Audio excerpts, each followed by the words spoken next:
Good morning. मी सोनाली. तर आले होते नेहमीप्रमाणे कामावर. तर इथे मी बनवते भोपळ्याची भाजी. तर मी कशी बनवते ते तुमच्याशी शेअर करते. तर मी ना तेल घातलं होतं कढईत, त्याच्यानंतर मेथी आणि हिरवी मिरची घातली होती. मस्त असं परतून दिलं होतं.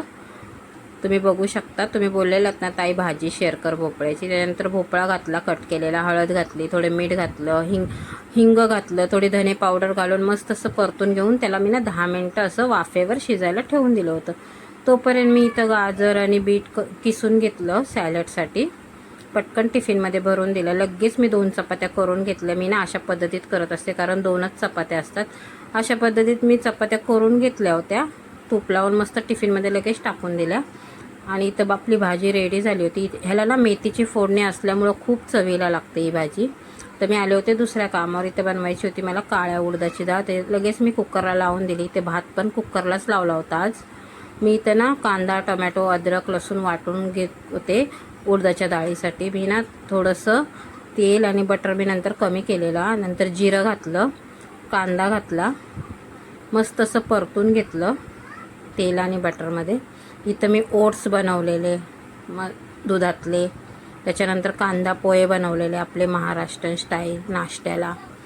तर ना आपला कांदा असा मस्त असा लाल झाला होता. मी लगेच त्याच्यामध्ये वाटण घातलेलं. ह्याच्यात मी लाल मिरची पावडर पण वाटलेली. तर थोडीशी हळद घालून आहे ना मस्त असं मिक्स करून घेतलं. चांगलं परतून घेतलं होतं त्याला. नंतर आपली शिजलेली डाळ घातली काळ्या उडदाची. त्याच्यावर चवीनुसार मीठ घातलं त्याच्यात.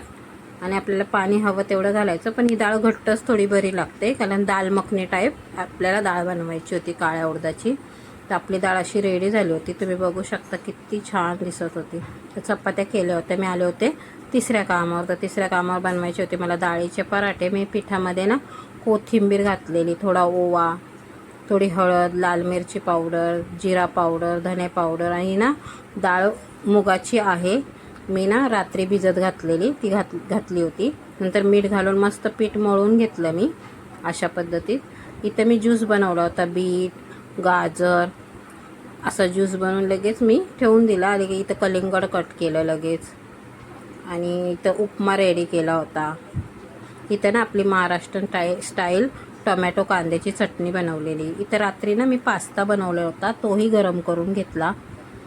तर मी पटकन असे पराठे लाटून घेतले. हे पराठे ना लाटायला पण इझी जातात, असे चिटकत नाही, काय नाही, व्यवस्थित बनतात. तुम्ही बघू शकता असे आपले पराठे रेडी झाले होते. हे मुलांसाठी खूप चांगले आहेत, पौष्टिक आहेत, कारण ह्याच्यात आहे मुगाची डाळ.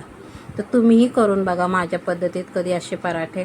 तर व्हिडिओ आवडल्यास लाईक करा, शेअर करा, छान छान असे कमेंट करा. भेटूया नेक्स्ट व्हिडिओमध्ये. Bye, take care.